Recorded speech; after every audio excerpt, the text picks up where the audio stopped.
This is possibly one of the best games that ever came out, Elden Ring.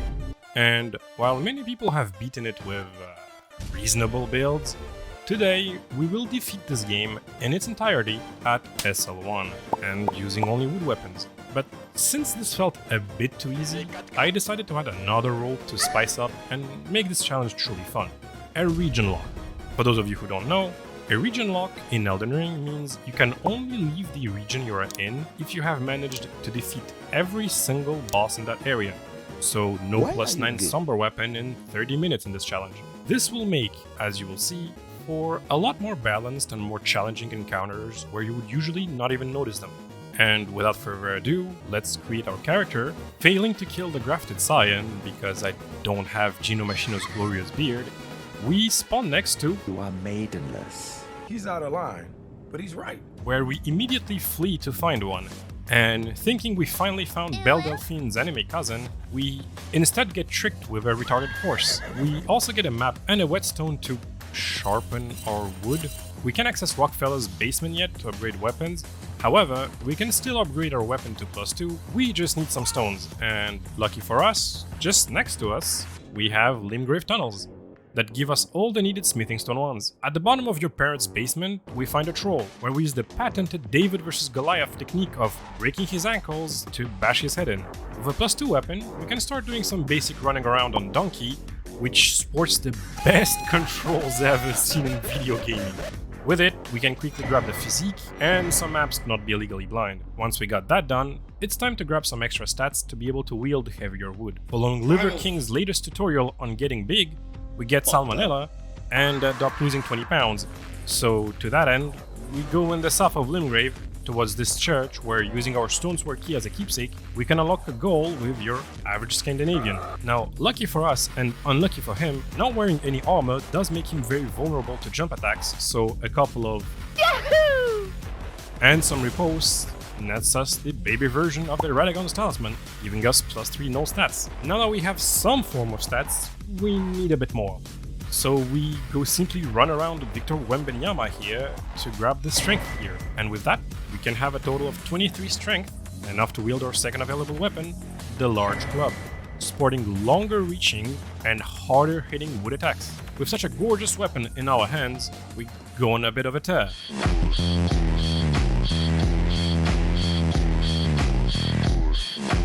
At this point, you might be wondering, what is he doing with all that cash? He has nothing to spend them on. Well, not entirely. You see, in Limgrave, there is a few merchants, and they sell various stuff, ranging from kinda useless to borderline mandatory. So we swoop all of them, and while we were at it, grabbed some cookbooks, a charge attack talisman close to Igor here, some more flask tears, and the most ominous grace in the whole zone. Trust me, we'll come back to that. Since we spent most of our resources upgrading the small club, we needed more. But good thing for us, there is another tunnel down in Limgrave, the Morn Tunnel, giving us more smithing stone wands and even some tools for our effort. And down on the bottom, we meet Pamela Anderson, who even dropped Nautilus's hook for us. Curious to see how our build looks, I tried dancing the tango with this guy. However, after getting my toes stepped on, I decided I'll dance with him a bit later. But this fight did show me one big problem. We are squishy as all hell, and we're going to need a solution to that since, let's face it, there is a reason why this isn't a no damage run. We're gonna get slapped around more than Yamcha, and we won't be able to level up our HP.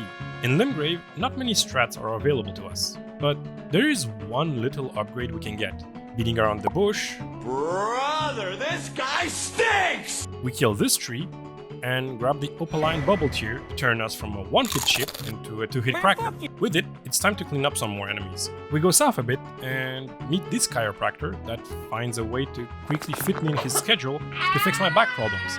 After repaying him in wood, we leave to meet this Bloodhound Knight that slaps me around for a bit, so I apply some of the techniques taught by the previous encounter to fix his obvious gamer neck issues.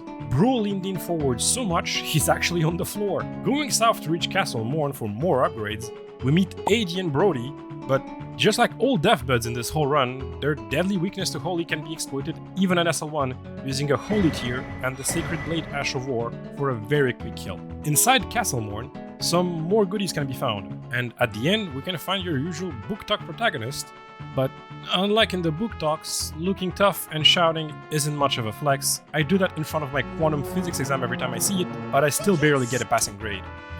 Anywho, killing him awards us with a pretty interesting weapon that could potentially give us +5 in all stats for a short duration, but it is quite heavy and even wielding it requires a lot of strength. So for now, we bench it and move on. On the road here, we grab a small lash of war, determination. It will be a staple for this run for a while.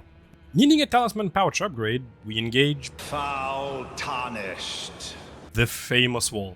The one boss almost everyone struggled against, the creator of the famous technique of I start raising my arm, but the hit has more delay than your tax refund. But here is some quick tips. First, if he ever does this jump attack, you can roll behind him and launch 2 fully charged R2 attacks, which stun him and gives you a riposte. And with the physique, the charge attack talisman, and with a +3 weapon, the damage we deal is good enough to go into phase 2. Phase 2 is a lot trickier due to him having seamlessly infinite combos, but still. Welcome to Croc's shitty tips and tricks. You can dodge this attack by dodging forwards, not like my dumbass here. You can punish this attack by walking sideways and charge R2ing it. And finally, do not hit him after his slam attack. He could, at any point, launch a series of very long combos. This is the end of Croc's shitty tips and tricks. Anywho, we get rid of him and grab a new talisman slot, and I have just the idea as to what to equip in its slot. By going inside this cave and gnawing on this guy's ankle, we can get the blue dancer charm, because since we're always naked, might as well be stronger for it. With all those upgrades done, we finally go back to this cunt that keeps serving face. His first phase is pretty easy, all things considered. Most attacks are very well telegraphed, and some can even be dodged by walking forwards. Some of his attacks also have this huge window for a fully charged R2, but phase 2 is where starts what I like to call the Elden Ring symptom, the input reading. While up until now Crucible Knight input read stuff like healing, in phase 2 he starts input reading your attacks, meaning if you foolishly decide to hit him after, for example, the sword attack, he instantly starts a tail swipe that will obviously hit you. This means that playing proactive is strictly forbidden. The consistent way to do this is circle him at medium range until he either uses said tail swipe so you can hit him or wait for his full two-handed combo attack. While we did get rid of him, the input reading will come back later on in full force. That's one of the hardest bosses of Limgrave done. Needing one last Smithing Stone 2 to go to +6, we head out to kill your usual Gopnik gathering by showing them some advanced squatting techniques and go behind the church. To celebrate, we go and finally upgrade our weapon from +3 to +6 by using up all our Smithing Stone 2s.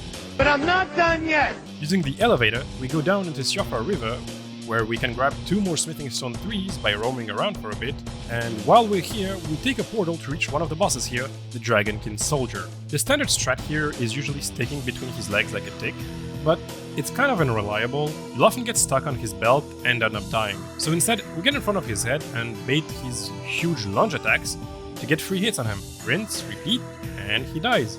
He is very tanky though, so it'll take a bit of a time. The other boss here is the Ancestor Spirit, but aside from taking a while because he keeps fleeing with nothing much to tell, he gets sent to a peaceful rest. With all that done, we can finally have a +7 regular club, which is the highest you can get in Limgrave. Now back to...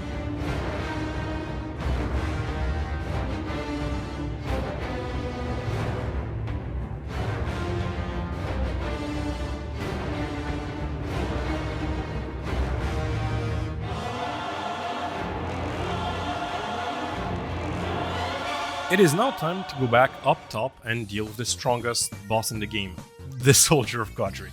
I was feeling bored of the regular wood, and it's good, great even in this game, but I wanted to change it up, so I found a carved thin wood with a weird gem on top and tried using that on him.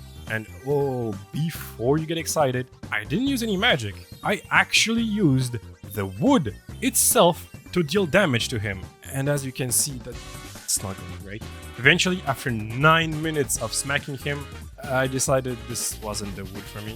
While we were here, it was time to deal with one of the most annoying early game zones, the Hero's Grave. You start poisoned, God, I love these. After struggling with Gladiator's finale, I finally reached the Danger Noodle with arms, which greets us lovingly with strong moves. I have no clue what's happening and don't really know what to dodge, but they were kind enough to include a stake of my request so that you don't have to redo the whole gauntlet of shitty whip horses and ghost soldiers. I used determination on him to maximize the charge R2s you can hit him with, since he has big openings, and I end up killing him after several more deaths. Now, it's time to talk about the one, the only, the Bell-Bearing Hunter. He's a boss we'll meet a few more times later on during this run, and since the strat will be the same each time, I'll mention it here. Noticeably, he's extremely dangerous at long range and mid-range. Staying close range in melee is very much advised. And advice number 2, baiting this huge shield slam is a consistent way to be able to punish him with a fully charged R2. And finally, every time you start the fight, you can always guarantee a stagger before the fight even starts. This should give you a decent enough head start to be able to deal with him. Going for the last cave in Limgrave, I then get to meet Patches after beating up this nerd that clearly didn't have neither anime nor God on his side, having a spitting contest with him, and after 3 minutes, he surrenders. We then fight the fire dragon Agil, where we follow the standard dragon strategy guide of standing in front of his head with a large weapon and make him swallow his teeth. Strat that will be upgraded as we find some more dragons. Finally, we reach the last noob killer in Limgrave, the Tree Sentinel. And while he is quite infamous, his difficulty isn't that high. With determination, you can safely punish a few of his large swings with big R2s, and same for his poise break. His phase 2 does see him use his shield a lot more, but a bit of practice will see you succeed quite confidently against him. This is ultimately one of the fair bosses you'll end up fighting. Don't get too attached to that feeling though. Now that we cleared Limgrave, it's time to go back to Stormvale Castle to finish the region. Talk to Gostock to open the door and reward him with a quick death, and after grabbing the jumping attack talisman, some smithing stones and the iron wet blade which allows us to change the scaling on our woods, we then reach our next remembrance, Godric. After being unfit even to graft, mainly from a skill issue, we then quickly kill him, as compared to some of the other bosses in this area, he isn't too hard. By the way, quick interruption, but if you enjoyed this video, I would really appreciate it if you could subscribe. These videos take a long time to be made, so if you enjoyed it, please drop a sub to show your appreciation for this video. Back to the video.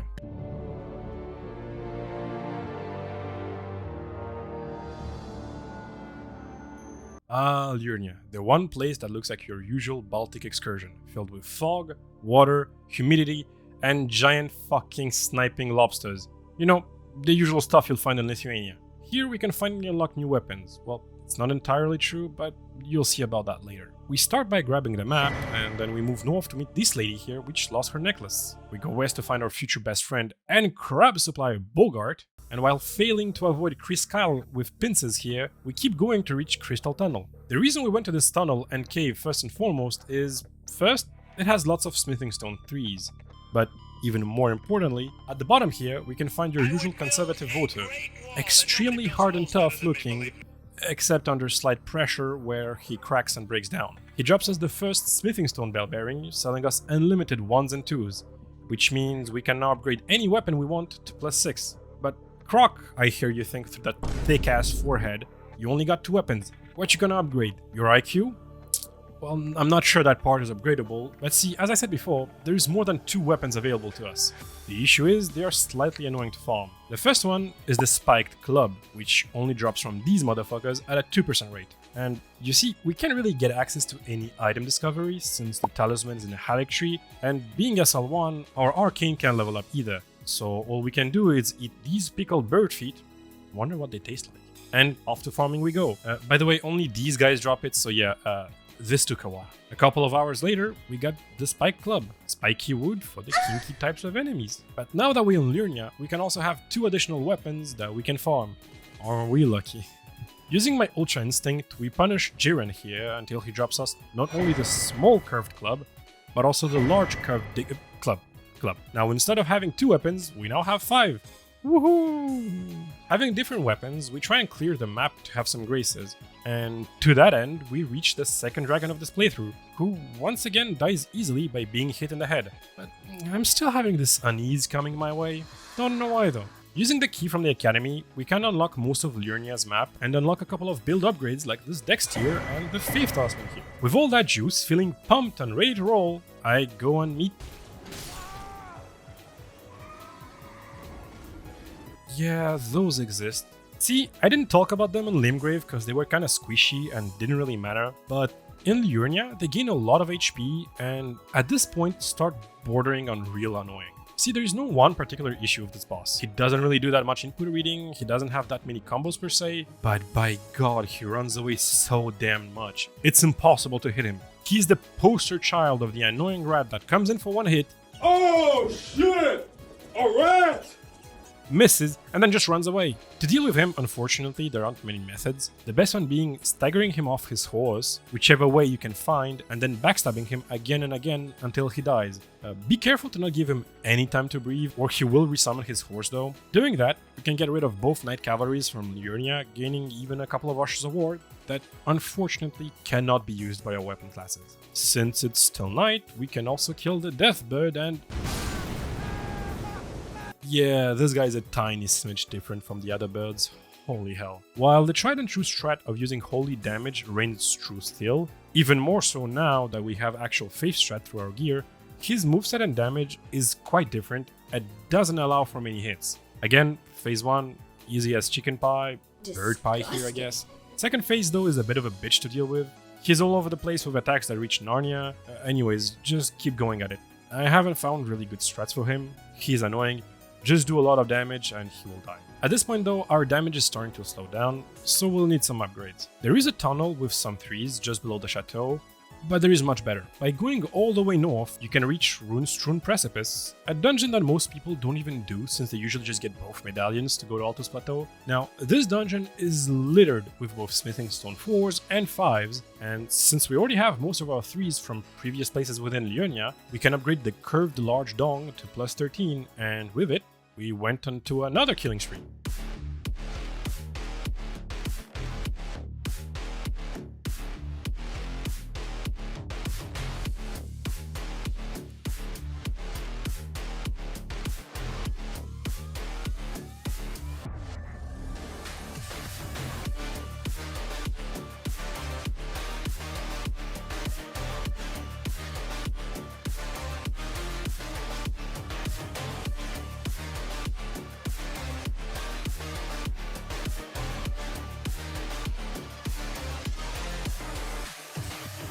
Now that most of Liurnia is dead, let's go and see what this church has to offer under this beautiful night sky. I guess it has to offer a buffet of dicks. Thank you, FromSoft. Welcome to the second bell-bearing hunter, sporting the same moveset, but with a claymore stuck to his shield this time around. Again, same as with Limgrave, incredibly hard boss, punish mostly shield attacks, except the explodey ones, don't ever run away, and eventually he'll die. All night boss is dead, it's time to get rid of our wooden competition, Isengard itself.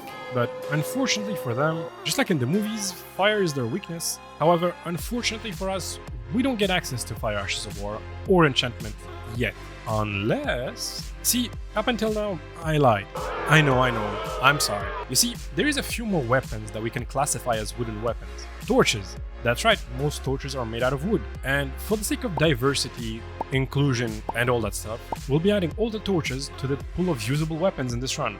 Plus, it's not like torches are that broken to begin with, so yeah, I guess we can be lenient for the sake of content here. Grabbing the steel wire torch in Morn Castle and upgrading it a bit, we can then burn both trees, giving us the elemental tears for later. Now, it's time to attack Cariamana, the home place of Only Hands, the enemy of Fitfinder. At the end of the road, we can find Loretta, who, for now, is very susceptible to being poise broken, and despite having some cool magic tricks, we remind her that her Indeed application still hasn't been submitted, and that being a magician on the internet does not count as a real job. Under the castle, we can find this duo right here, and he isn't hard or even interesting to talk about. The only reason I'm mentioning him is because I wanted to talk about AI, or more so the lack of it in some duo boss fights like here. In some duo fights in Elden Ring, you are literally plunged into hell, having to dodge everything.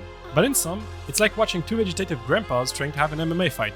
A bit sad, honestly. Also, they don't drop anything of relevance. We then can get revenge on the Arachnophile here, and following that, just below, we find the Revenant. He's probably one of, if not the most unfair base game enemy. you will legitimately run out of stamina many times by just trying to dodge his absolute onslaught of attacks, as you then watch him teleport out of harm's way to start the combo again, or to spit in your face like your ex after you told her you don't think about her anymore. Still, for now, his HP is low and we can kill him somewhat fast. With this area finished, we go back to the academy and use the key. Going forward, we invade Elden Ring Batman, we steal his move, and move on through the 5 head holes of Budget Hogwarts to reach Riskin Sith. We restart using the curved Big Dick here, and since he has a lot of single attacks, Raptor of the Mist works quite well here. He ends up dying to the wood after a few attempts. The tragedy that is another Dodo's death allows us to go outside and grab the magic whetstone through a calculated shotgun blast in the back. Moving on, we finally reach Miss Only Feet here, and we need a way to speed through the first phase. So we upgrade our big curved club here and put wild strikes on it. With that, we can consistently use only one shield break window to go to phase 2. In phase 2, however, she starts spamming more magic in 3 minutes than seen in the entire Lord of the Rings trilogy. We manage to stagger her and kite her through her summons to manage to actually get to hit her, sending her back to reality and granting us our 3rd talisman pouch. Then I go underground again, through the ants, to meet Dragonkin number 2, Electric Boogaloo. I almost first try him, but Green sends me back to the bonfire. So round 2, I defeat him pretty easy. Only one boss left, make my way in my car, goes down without incident, finishing Liurnia and allowing us to enter Altus Plateau.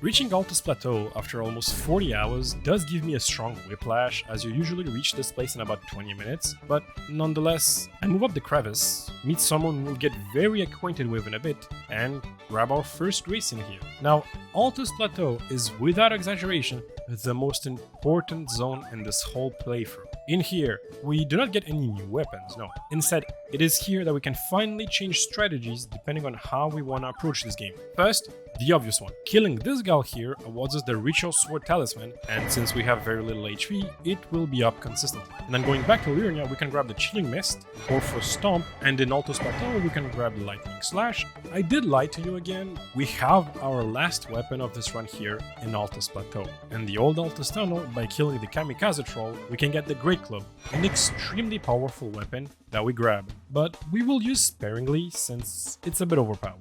While here, we also meet our lover Braggart, who sells upgraded crab meat, and who dies of unfortunate circumstances, and even leaves us with some money, and all his crab. Truly an unforeseen and tragic death. With all that meat and steel gathered, let's go test the waters against. He's not going to be that bad, even if I don't cheese him, right?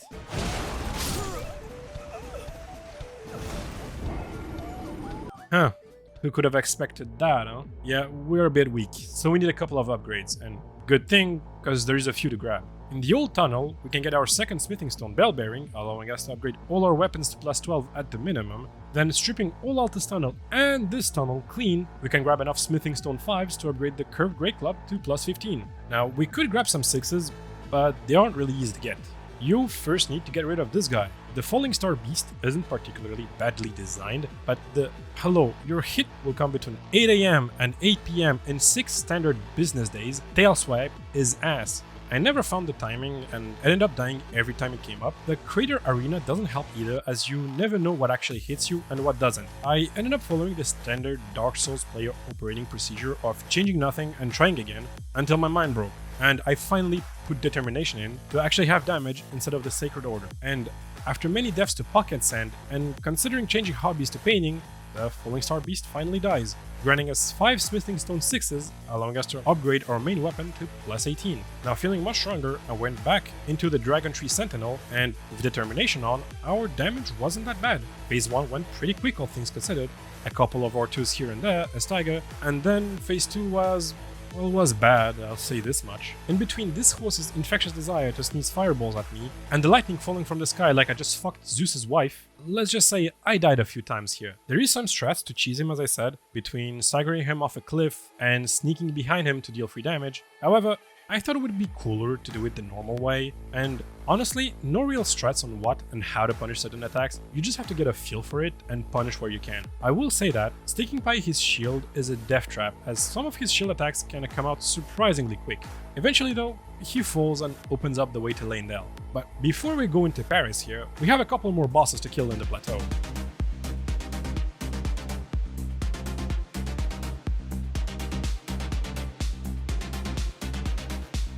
Then reaching this cave, we meet... This was, without exaggeration, the hardest boss fight so far. 2 Crucible Knights, with one doing a Superman landing, input reading, and extreme poise. This, in theory, should be another Ornstein and Smoke copy, but again, this was more of a Somalian off-brand copy. In theory, one is passive and the other aggressive. However, in practice, between this guy's Spear Kamehameha and Mr. London himself, windows are very hard to find. That being said, the consistent strat remained going for the Spear Knight first. He is squishier and has wider windows to be punished with after his huge slam. But even with all that, the fight was taking too long and I would end up getting clapped. I need to get much stronger, so let's head into Paris. Finally in Leyndell, we grab a few Smithing Stone 6s here and there, and at the top end of the city, the Ritual Shield Talisman for 30% damage reduction while full life, which starts making us deceptively tanky. Then we arrive at Golden Shower Godfrey here, where if you bait the Yeet Axe attack at the start, it's a free charge or 2. Most of his attacks are very telegraphed, so a couple of quick dodges here and there, and a Poise Break allows for a Determination boosted riposte that deals massive damage. After that, he dies quite fast. His death is the main reason we did all of this. The 4th and last talisman pouch, allowing us to wield 4 talismans at the same time. We then do a New Yorker move and go straight to the sewers and grab a few massive upgrades that you cannot find this early on except here. At the bottom lies our next boss, these 2 dogs. Now you think it should be Esger. No. The true boss here is these 2 dogs. They are relentless, and when you think you can hit them, Esger smacks you instead. I needed a better solution than Chilling Mist. It did damage, but didn't kill the dogs fast enough that I could avoid being swarmed. So I swapped to Horforce Stomp instead, and after stomping harder than Teddy Riner in Judo, they die and we arrive at Morgue. Now, we could use the Shackle, but that's a woodless move. Fortunately, he doesn't one-shot us, meaning we can make some mistakes. The problem here is, since he's got a huge health bar, our bottle of shark testosterone runs out before I can kill him. I only got him for 3 minutes. 7 minutes. 7 minutes is all I can spare to play with you. I then went on the offensive and barely managed to kill him before the effects ran out, and I needed to go to the hospital. Below Morgue, we can also grab the Erdtree's Favorite Talisman +1 for some extra stamina. Now, time to fix another big issue that's been plaguing me this run. To be able to wield the big curved wood without pharmaceutical help and without a stringent timer. Fortunately for us, this helmet found on that dude gives us just enough, and I totally got it on the first try. Now, it's time to go back to the double Crucible Knight. The good thing is, with our newfound gear, we don't get one-shot anymore. I tried using the big wood with Chilling Mist, didn't work. Immune to cold. Tried Lightning Slash, takes too long. Kept going with the big wood, died in phase 2 of Ordovis so many times to instant input read, tail swipe. This was going nowhere. Nice game! Nice game! So I try to go back to the small wood, no lightning strike, just Braggart's Roar for free damage on R1, since no openings for R2, smaller stamina usage, and way more openings to fit my wood in. After 2 hours, Spear Dude dies, and playing carefully and running a marathon around the arena, we finally end this damnable boss fight. Truthfully, one of the most miserable and detestable boss fights in this entire series and in video gaming. With this huge roadblock done, we can now murder a ton of extras.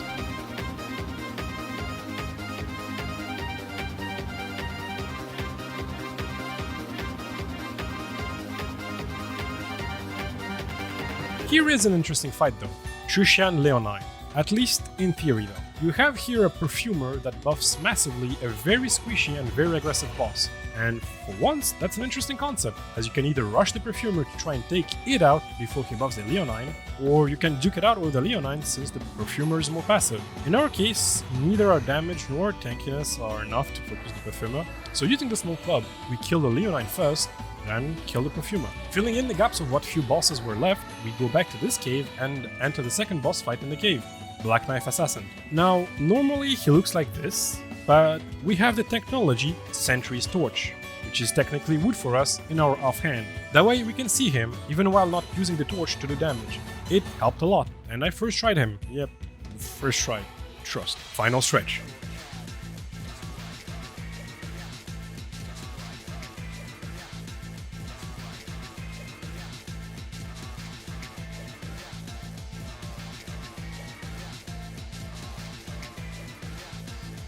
Now, very few bosses are left in this region. Reaching the windmill greets us with the Godskin Apostle, who, very similar to the Briars, are very deadly from mid-range but quite safe in close range. And in Phase 2, he is somehow easier than 1 because he stretches not only himself, but also his openings, looking like Luffy with Osiris's testicle skin as a drip. We can easily get behind him when he spins for some free hits, and after a few incidents, he dies. Whew, good thing he was alone though. Imagine if there was 2 of them. Now remember all that foreshadowing with dragons being a simple head slam away from death?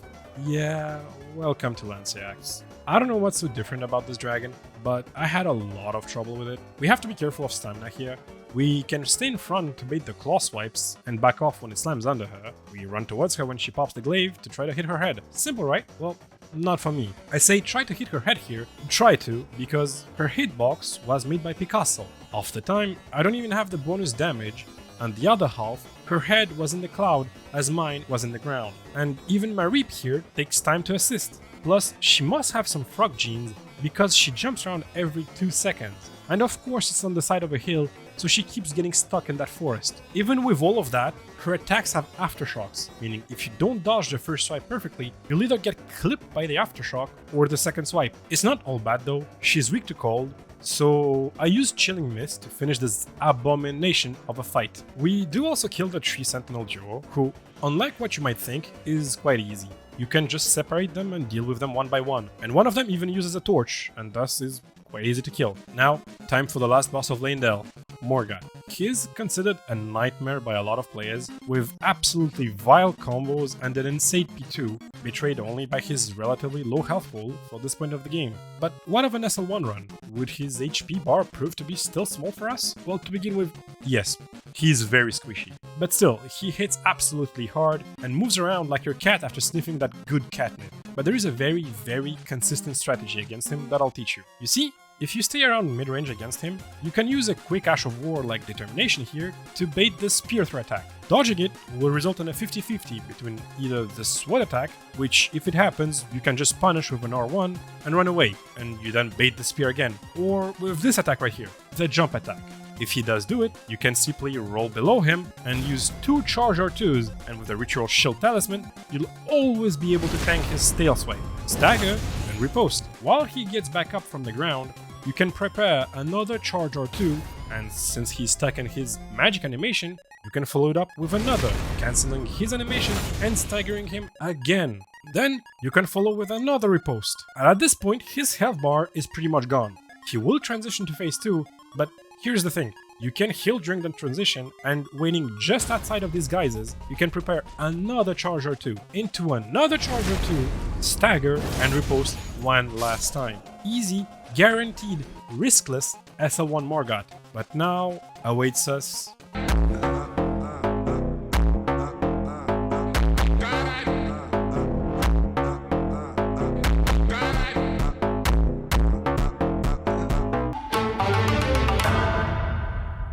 If you want to see the end of this challenge, the Elden Wood Part 2, make sure to tune in next week where we finally tackle the in-game bosses. Have a great week everybody, and we'll see you soon. Bye bye.